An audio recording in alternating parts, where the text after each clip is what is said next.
Shalom. First and foremost, as always, I want to give all praise, honor, and glory to the Most High and His only begotten Son, call Layim La, Yahweh, Bahashem, Yahweh Shai, Bahashem, Rakakodash. I want to give double honors to the apostles and elders, great millstone, who rule and teach well, Wa Barakadom, and to the whole full elect. Alright, now today through the Spirit is going to be a quick lesson entitled, Don't Let Others' Unbelief Affect You. You know, and that can be applied to many situations. You know, for example, you might have them trying to get you to not necessarily go back into the world, but for you to be more like them. You know, like get you to get all into stuff. Well, actually, technically, you are going back into the world if you do. Like, let's say if you start letting things be in the way of you serving Yahweh Shai, you know, and you start, you know, that's your priority, number one priority, then technically you are going back into the world. But you'll have people that are in your family trying to get you, why you don't play sports no more? You should do this, you should do that, or do this and this and that. When, you know, the Lord will have it set up where you'll stop doing certain things so you can focus on Him. However, you have unbelievers who don't believe, so they won't get that. They don't. Their mindset isn't spirit. They're not in the spirit to understand that, you know, the Lord is directing everything, and He had it. You know, He may have had it set up where you stop doing a certain thing because it was getting in the way of you, you know, serving the Lord. So that's why He made you. He allowed you to guided you towards to stop doing it. But you have people in the world who don't believe, who be wondering like, why you stop hooping? Why you not? Why you didn't go try and play overseas? Why you didn't do this? Why you didn't do that? Why you stop doing this? Why you stop doing that? You know, and they won't understand. But you can't let that affect you. And they'll really try and talk you into, really, ultimately, they'll try and talk you into committing iniquity. Because that's what it'll boil down to at the end of the day. Like, I had a woman at my job that I, you know, kind of was dealing with a little bit. You know, trying to get me to go get a haircut. Which I explained to her that I cut my own hair. I don't go get lineups or get no make baldness on my head, but I cut my own hair. She's like, no, you need to get a design of your hair, a real nice design, and then do this and this and this and that. I guess trying to get me to look as one of those worldly niggas, which is what I guess she would prefer. You know, but you know, through the Spirit, the Lord allowed me not to let her snare and trap get me, or let Satan work through her to get me at it, to knock me out the truth, trying to get me to go back to being like one of these, the image of this world. You know, following the way, you know, being looked at as a high value guy in this world. That's a lot of times what'll happen. They'll try and get you to try and seek, you know, to be a more notorietable person in this world. Instead of you just for you, and then regardless of what relationship you have with the Father or anything like that, fuck trying to have that good relationship with Yahweh Shai. Try and be viewed as, you know, let the people of the world accept you. Be more worldly, so the world will accept you. You know, I remember my mom was telling me, my actual blood mother was trying to tell me about you know, my lessons a long time ago. She stopped doing that though. Lord through Spirit, Lord stopped her from doing that, scoffing or whatever. But she'll try and talk to me. People are not gonna watch your videos if you do this, or you talk like this, or you teach like that. Trying to tell me how to teach the word. When technically, in all reality, I was doing it through the Spirit of the Lord anyway. But you know, that's what happens. Those demons or those unclean spirits will be on them, and they'll try and hop on you. They'll work through them to try and knock you out the truth. Try and let their unbelief affect you, or their incredulity, you know, be on you. Their double-mindedness or their disbelief. You know, but having experience in the truth, you got to understand what's going on and know that, you know, sifting is going to be happening 25/8. So with that being said, you got to be in the Spirit constantly and understanding that, you know, these demons going to work through people to try and knock you out the truth. Try and get their unbelief, their doubt on you. They don't believe, but they want you to not believe too. Because faith without works is dead. And in their works, they show that they don't really believe.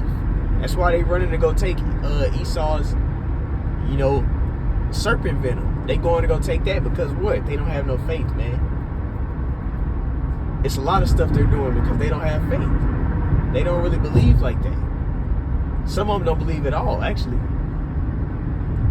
But that's what happens when you don't believe. You do things, certain stuff, like you see a lot of those people doing, because they don't believe, man. But you can't let their unbelief affect you. You got to make sure you stay believing on your how about Shem Shine. You make sure you stay focused on what you're supposed to do. So that way the Lord keeps you in the spirit. Because you listening to those, because guess what? That technically, in all reality, they're a dead bone walking anyway. They have no understanding. They're fools. If you don't believe, if the Lord haven't anointed you with the Holy Spirit and you don't believe in His truth and understand His gospel, then guess what? You a damn fool walking around, a damn fool with no understanding, without no breath. You're just a dead man walking, basically.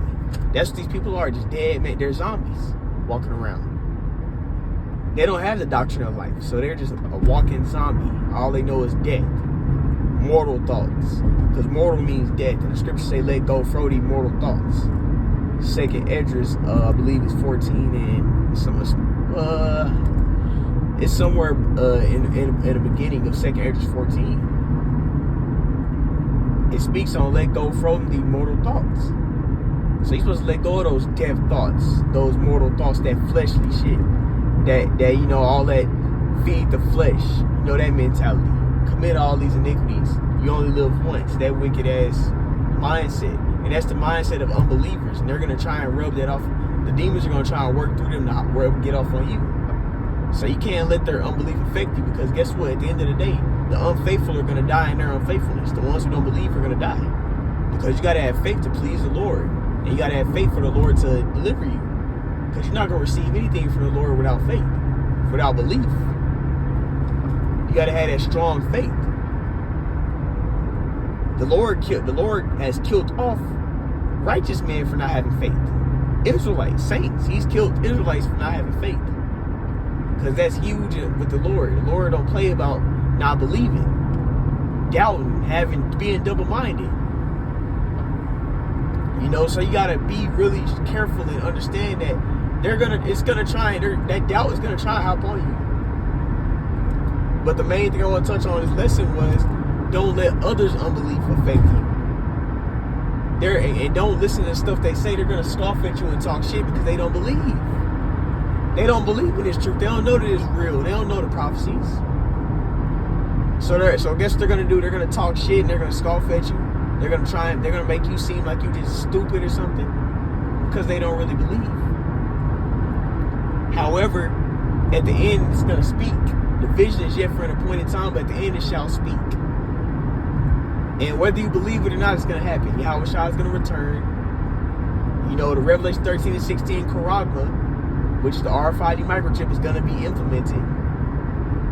World War III is going to happen. Esau is going into captivity. All those things are going to happen, whether you believe it or not. So you gotta make sure you heavy knowing all these prophecies. You know the true names of Heavenly Father. You're not letting them, because a lot of people, they don't believe in the true names. They'll try and get you to go back to Christianity. That shit put us in captivity, had us gone. That wicked ass doctrine. And doctrine means sayings or teachings. Those sayings or teachings of Christianity are evil and wicked, adverse to what's really written in the scriptures, opposite. So that's what people are trying to push on you, or push on you different religions, different stuff. Don't let that unbelief affect you, man. All right, and that's the point I want to touch on. Beware of it. That doubt demon is on all the rest of these people. A lot of people don't really believe. And you got some people who know they're Israelite and everything, but they really don't believe like that. Why are you making so many videos? Why are you always out there? Why are you always doing this? That's that doubt. That's that unbelief on them. Okay, you can't let that affect you. They're gonna try and tell you to stop making so many videos. You're good. You're doing enough. Trying to tell you some evil shit. All right.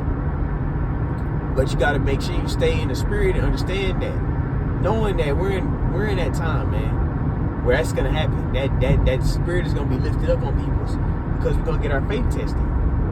So beware of that doubt and beware of people's unbelief, man. All right. The Lord will. This is edifying. I'm gonna end it off by saying, call Allah, Yahweh, Bahashem Yahweh Shai, Bahashem Rakabradash. The next time, Shalom.